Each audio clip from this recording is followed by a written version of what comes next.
Big boss Malayalam season 6 ലൈവിൽ ഇപ്പോൾ പ്രധാന ചർച്ചാ വിഷയം രതീഷാണ്. എല്ലാവരുടെയും ചർച്ചാ വിഷയം രതീഷാണ്.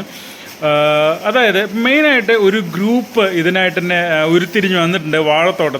വാഴത്തോട്ടത്തിൽ സ്ഥിരമുണ്ടായിരുന്ന ഗബ്രി ജാസ്മിൻ അല്ല, ജാസ്മിൻ ഇപ്പോൾ കിച്ചണിൽ ചെറുതായിട്ട് കട്ട് ചെയ്യാനും അതിനൊക്കെ തുടങ്ങിയിട്ടുണ്ട്. അതുകൊണ്ട് തന്നെ വാഴത്തോട്ടത്തിൽ ഇപ്പോൾ അവിടെ ഗബ്രി തന്നെ നേരത്തെ ഒരു സംസാരിക്കുന്നതിനിടയ്ക്ക് പറഞ്ഞിട്ടുണ്ടായിരുന്നു, യങ്ങർ ബോയ്സ് അങ്ങനെ എന്തോ ഒരു പേര് അവർ സ്വയം ചാർത്തി കൊടുക്കുന്നത് കണ്ടിരുന്നു. അതായത് സായി, അർജുൻ, ഗബ്രി, പിന്നെ ഋഷി, അഭിഷേക്, സിജോ ഇവരാണ് അവിടെ ഇരുന്നിട്ട് സംസാരിക്കുന്നത്. സംസാര വിഷയം വേറെ ഒന്നല്ല, രതീഷാണ്. രതീഷിനെ ഇവർക്കൊക്കെ പേടിയുണ്ട് എന്നുള്ളൊരു കാര്യത്തിൽ യാതൊരു സംശയമില്ല. കാരണം അവരുടെ വാക്കുകളിൽ നിന്ന് മനസ്സിലാകുന്നത് അത് തന്നെയാണ്. രതീഷ് ഗെയിം കളിച്ച് തുടങ്ങിയിട്ടുണ്ടെന്ന് രാവിലെ മുതൽ. തീർച്ചയായിട്ടും രതീഷിനെ എങ്ങനെ പുറത്താക്കാം, കണ്ടസ്റ്റൻ്റ് ആണെങ്കിൽ എങ്ങനെ പുറത്താക്കാം, രതീഷ് ഏതൊക്കെ തരത്തിൽ ഗെയിമുകൾ കളിക്കും എന്നുള്ളതിൻ്റെ ഒരു കൂലങ്കഷമായ ചർച്ചയാണ് അവിടെ നടക്കുന്നത്.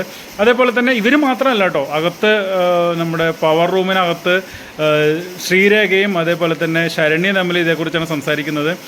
ഇനി അഥവാ ലാലേട്ടൻ്റെ എപ്പിസോഡിൽ രതീഷിനെ ഒരു കണ്ടസ്റ്റൻ്റായിട്ട് അവിടെ തുടരണോ എന്ന് ചോദിക്കുകയാണെങ്കിൽ തീർച്ചയായിട്ടും തുടരണ്ട എന്ന് തന്നെ പറയുമെന്നുള്ളതാണ് ഇവർ രണ്ടുപേരും പറയുന്നത്. എല്ലാവർക്കും ഇപ്പോൾ രതീഷിനെ പേടിയായി തുടങ്ങി എന്നുള്ള കാര്യം സംശയം വേണ്ട.